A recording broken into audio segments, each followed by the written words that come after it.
एक माँ अपने बच्चों के लिए क्या कुछ नहीं करती, लेकिन ये कहानी है एक ऐसी माँ की जो हर रोज अपनी बेटी को एक रहस्यमयी दवाई देती थी। आखिर क्या है इस गोली का राज? फिल्म की शुरुआत होती है एक हॉस्पिटल के ऑपरेशन थिएटर से, जहाँ कुछ डॉक्टर समय से पहले जन्मे एक नवजात शिशु को बचाने की कोशिश में जुटे थे। कुछ देर बाद बच्चे की माँ डायन शर्मन को बच्चे की हालत देखने के लिए बुलाया जाता है। वो ये जानना चाहती थी कि क्या उसका बच्चा ठीक हो जाएगा। सीन बदलता है और हम देखते हैं क्लोई नाम की एक लड़की को। उसे अस्थमा, डायबिटीज, पैरालिसिस के साथ साथ 5 और तरह की गंभीर बीमारियां थी। घर पर कई सारी दवाइयां लेना और रेगुलरली अपने ब्लड शुगर लेवल को चेक करना उसके रोजमर्रा के कामों में आता था। क्लोई एक बहुत ही होशियार लड़की है जो अपने शहर की जानी मानी यूनिवर्सिटी से आगे की पढ़ाई करना चाहती है। उसने यूनिवर्सिटी में दाखिले के लिए फॉर्म भी भर दिया था। जब भी घर पर कोई लेटर आता वो बहुत उत्सुक हो जाती, ये सोचकर कि शायद वो यूनिवर्सिटी की तरफ से होगा। लेकिन अफसोस, यूनिवर्सिटी से कोई लेटर आया ही नहीं। क्लोई एक बहुत ही जिज्ञासु लड़की है जिसे नए नए एक्सपेरिमेंट्स करना बहुत अच्छा लगता है। वो इंटरनेट से सीख कर घर पर अजीबोगरीब चीजें बनाती रहती है। एक दिन जब वो पढ़ रही थी तो उसे एक गाड़ी की आवाज सुनाई दी। उसे लगा कि ये सामान पहुंचाने वाली गाड़ी है, लेकिन जब उसने बाहर झांक कर देखा तो पता चला कि उसकी माँ बाजार से कुछ सामान लेकर घर वापस लौटी थी। उसकी माँ फोन पर किसी से बात कर रही थी। इस दौरान उसने डब्बे में झांक कर देखा और उसमें से कुछ चॉकलेट्स निकाल ली। वहां पर उसकी नजरें एक हरे रंग की दवाई की शीशी पर पड़ी, जिस पर डायन शर्मन यानी कि उसकी माँ का नाम लिखा था। लेकिन उसके हिसाब से तो उसकी माँ को कोई बीमारी नहीं थी। तो आखिर ये दवाई है किस चीज की? रात को क्लोई की माँ सोने से पहले उसे कुछ दवाइयाँ देती है। क्लोई तुरंत पहचान गई कि उन दवाइयों में एक हरा कैप्सूल भी था जो उसने पहले देखा था। उसने इस बारे में अपनी माँ से पूछा, लेकिन वो कहती है कि ये असल में क्लोई की ही दवा है और शीशी पर दुकान वाले दवाई खरीदने वाले का नाम लिखते हैं। क्लोई उसकी माँ के इस जवाब से पूरी तरह संतुष्ट नहीं थी, लेकिन अपनी माँ पर भरोसा करते हुए उसने अपनी दवाई ली और सीधा सोने चली गई। अगले दिन जिज्ञासा से भरकर उसने दवाइयों के डब्बे से वो शीशी निकाली और देखा कि दवाई का नाम ट्राइगॉक्सिन था। लेकिन उसे ये बात बड़ी अजीब सी लगी कि उस दवाई की शीशी पर अब उसका नाम लिखा था। लेकिन जब उसने वो स्टिकर उतारा तो पीछे डायन शर्मन का ही नाम था। उस रात सोने से पहले क्लोई को वही सारी दवाइयां फिर से दी गई, लेकिन इस बार क्लोई ने वो हरी गोली निगली नहीं और बाहर निकालकर जांच के लिए अपने पास रख ली। उसकी माँ के सोने के बाद क्लोई जल्दी से नीचे गई और अपने कंप्यूटर में ट्राइगॉक्सिन के बारे में जानकारी ढूंढने लगी। हालांकि उसे कुछ पता नहीं लग पाया क्योंकि इंटरनेट में कुछ प्रॉब्लम थी। कंप्यूटर चलाते वक्त उसे ये एहसास नहीं हुआ कि कोई कमरे के कोने से उसे देख रहा था। जब उसके पास कोई और तरीका नहीं बचता तो क्लोई अनजान लोगों को फोन करके उन्हें कहती है कि इंटरनेट से देखकर उसे ट्राइगॉक्सिन के बारे में बताएं। पता चलता है कि ट्राइगॉक्सिन दिल की दवाई है, लेकिन अजीब बात यह थी कि ट्राइगॉक्सिन असल में एक लाल कैप्सूल है। उसे शक हो गया कि उसकी माँ उससे कुछ तो छुपा रही है। क्लोई के मन में अब भी बहुत सारे सवाल थे। घर से बाहर निकलने के लिए उसने अपनी माँ से फिल्म देखने के बारे में पूछा। जब वो सिनेमा हॉल में थे तो क्लोई ने डायन से पूछा कि उसे टॉयलेट जाना है। वो थिएटर से निकलकर पास की दवाइयों की दुकान पर पहुंची। वो केमिस्ट से अपनी माँ द्वारा दी गई हरी दवाई के बारे में पूछती है। वो जानना चाहती थी कि आखिर ये दवाई है किस लिए। केमिस्ट ने जब वो कैप्सूल देखा तो कुछ समझ नहीं पाई, क्योंकि वो दवाई असल में ट्राइगॉक्सिन थी ही नहीं, बल्कि वो राइडोकेन नाम की एक दवाई थी जो आमतौर पर कुत्तों के लिए इस्तेमाल की जाती है। ये सुनकर क्लोई हैरान रह गई। उसने केमिस्ट से पूछा कि अगर इंसान ये दवाई लेंगे तो क्या होगा। केमिस्ट ने जवाब दिया कि अगर कोई इंसान ये दवाई लेगा तो वो आधे या पूरे शरीर से पैरालाइज हो सकता है। डायन क्लोई को ढूंढते हुए भागती हुई उस स्टोर में आई और बेहोशी की दवा का एक इंजेक्शन क्लोई की टांग में लगा दिया। उसकी माँ उसे घर वापस ले आई। उसने क्लोई को कमरे में बंद कर दिया और खुद बाहर निकल गई एक नई लकवे की दवाई लेने जो वो काफी समय से इंटरनेट पर ढूंढ रही थी।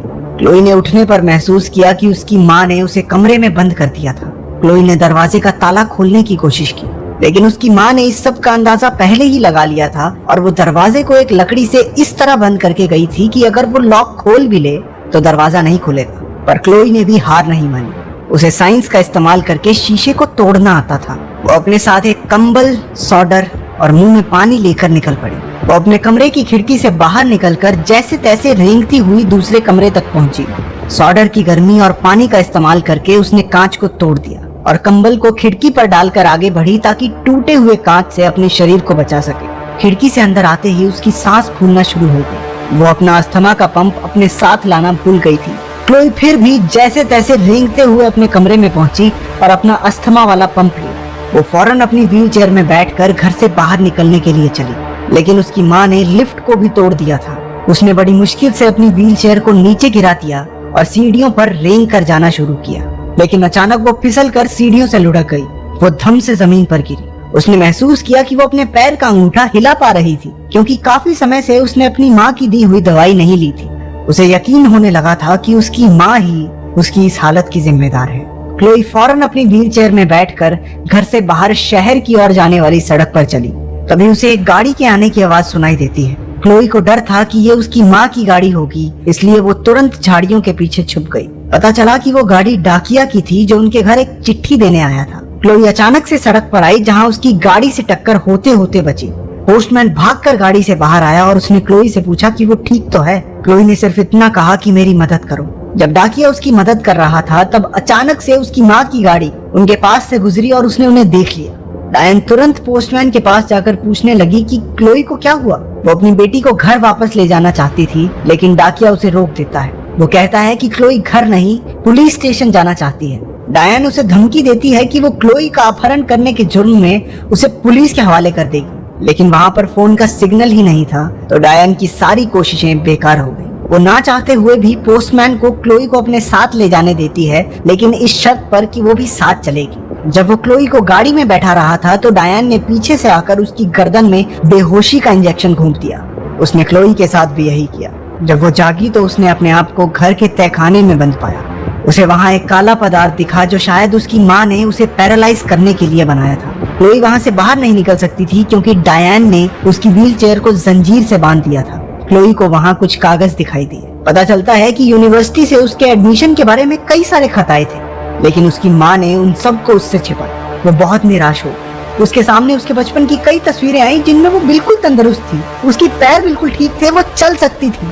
इससे भी ज्यादा चौंका देने वाला कागज उसके हाथ लगा जिसमें एक बच्ची के मरने की जानकारी थी। बच्ची का नाम क्लोई था, जिसकी मौत जन्म के 2 घंटे बाद ही हो गई। वहाँ एक अखबार भी था जिसमें क्लोई की मौत के दिन ही उस अस्पताल से किसी बच्चे को चुराने की खबर लिखी थी।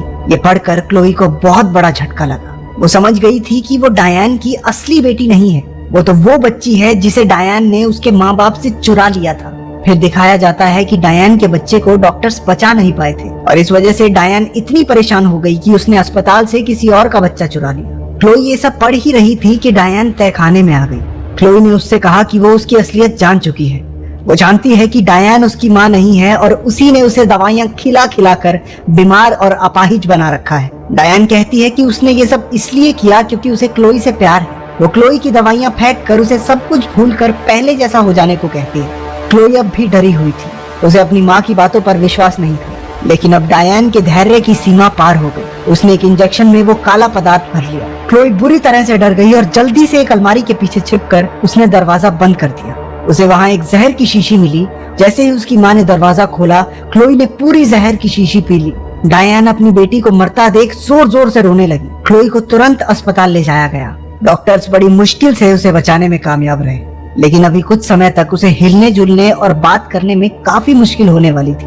क्लोई ने अपनी माँ को कमरे की खिड़की से उसकी तरफ घूरते हुए देखा। वो तुरंत नर्स को हेल्प बटन दबाकर अपनी मदद के लिए बुलाती है। वो कुछ बोल नहीं पा रही थी, इसलिए उसने नर्स को आंख से इशारा किया। नर्स ने उसे एक कागज और क्रायन दिया ताकि वो लिख कर अपनी बात बता सके। जब क्लोई कुछ लिख रही थी तभी अचानक से इमरजेंसी अलार्म बजने लगा। पता चलता है कि ये अलार्म असल में डायन ने नर्स का ध्यान भटकाने के लिए बजाया था। कुछ समय बाद डायन क्लोई के कमरे में दाखिल हुई और जल्दी से सभी उपकरणों को हटाकर उसे बाहर ले गई। जब नर्स क्लोई के कमरे में वापस आई तो उसने देखा कि वो वहाँ नहीं थी। नर्स ने क्लोई का लिखा हुआ कागज देखा जिस पर उसने लिखा था मॉम। नर्स ने जल्दी से अस्पताल की सिक्योरिटी को सूचना देकर क्लोई को ढूंढने के लिए कहा। डायन क्लोई को जबरदस्ती वहाँ से ले जा रही थी।